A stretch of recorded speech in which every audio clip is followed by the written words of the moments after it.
Ngeni inyalo paro mantiere ng'ama ne Nyasaye oloko ne koda ka odiochienge mar tho mochako medegni moko 15.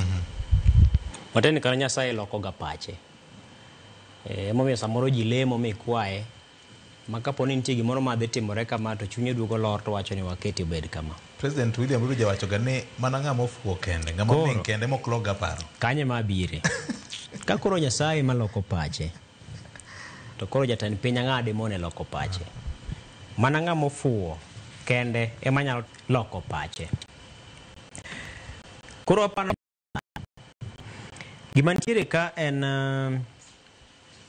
okenge makoro sani wachope ni. Okang' makoro sani wachope ni en ang'eni dhano goe mbaka mathoth ahinya to king'iyo winjruok mane chal ka gima oketi ni. Ji penjo ni to en winjruok mochomo kanye.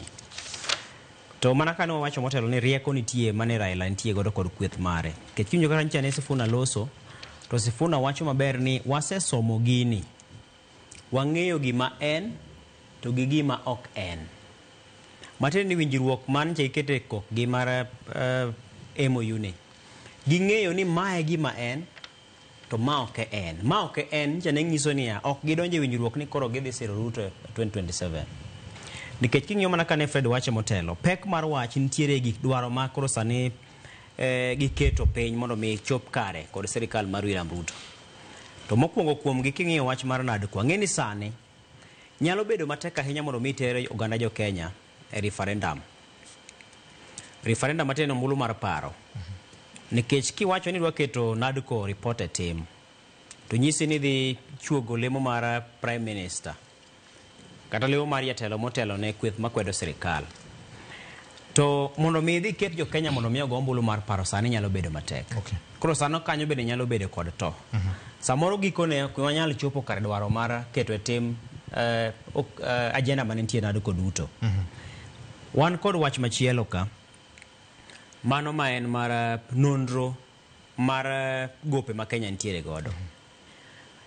Ing'eni wach gope mag Kenya inyalo paro ka higa mokalo dwe mar 7 jatend piny nochugo koda ka komiti moro kata put moro mar ji 8 mano tele kod Nancy Onyango mar bende nowinjore bed ni nono ni to Kenya ni gope maromo nade. Ang'o miyo gope mag Kenya osedhi mokalo trilion 10. To gope gi gin kanye to nego bed ni chulo gi nang'o. To kata kamano neno ka dono chako chungo chenro makamano ka wacho ni mano en ting' momiya pise para bede migepe mag sirikal mopuodhi kod katiba.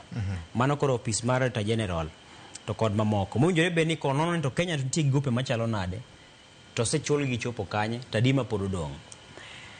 E dwe mar 9 higa mokalo neno ka jatend migawo mar omenda John Mbadi nowacho ni apis mar Director General nochako timo nonro mar weche mag gope ma Kenya nitiere godo go. Matende en chenro mane dhi nyime.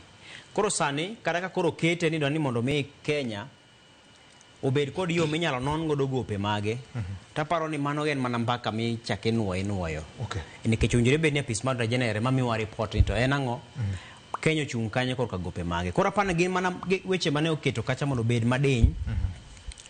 To gin gik minyalo wacho ni nyalo chiewo tichako ketie tim sani. Koro aparo ni kama koro wachope ni wachopo kama nyalo biro bedo mayot ne Raila Odinga mar wacho ni ne wadwaro mondo tim ma to ne ok utimo ma. Kech kata king'iyo kata mana weche motenore kod kedo kod mibadhi. En wach miwacho piny maru galo campaign no wache William Ruto osebedo ka wacho ni kedo kod mibadhi ang'o midhi tim manyien kech be nok onyiswa ni ochuogo aput moro machalo kama kata ni AICC idhi miteko machalo kama kata ni dhi tim okenge mage be dhi tigo go madibed ni pod ok otigo chien madhi miyo ni ka chop higa mag 2027 oked kod mibadhi moromo. Koro magi ni weche ma pod keto Raila gini kamoro ma ginyalo biro mako ne bura. Ni ne wadwaro kama to mak mani mano ok ochopo ka. To be ka ber kapo ni William Ruto nitiere kod adieri kod wach mare. To ginyalo manyo yore duto ma gimoro amora ma gitemo lose wi gik moko pargi. Ka ber kod ka nus mari ko chopo kare. Onyalo biro chung' to wacho ni winjruok mara kod jotelo mag ODM kata gi ODM noketo waka. Koro modong' ni wadhi pong'e ka kapo ni wachopo kang' mwakadho 2027. Mano nyalo miyo gi yot mar mondo mi giti kanyakla kalo e ngas machielo. Gima nyotimore Kisii SG kapok adhi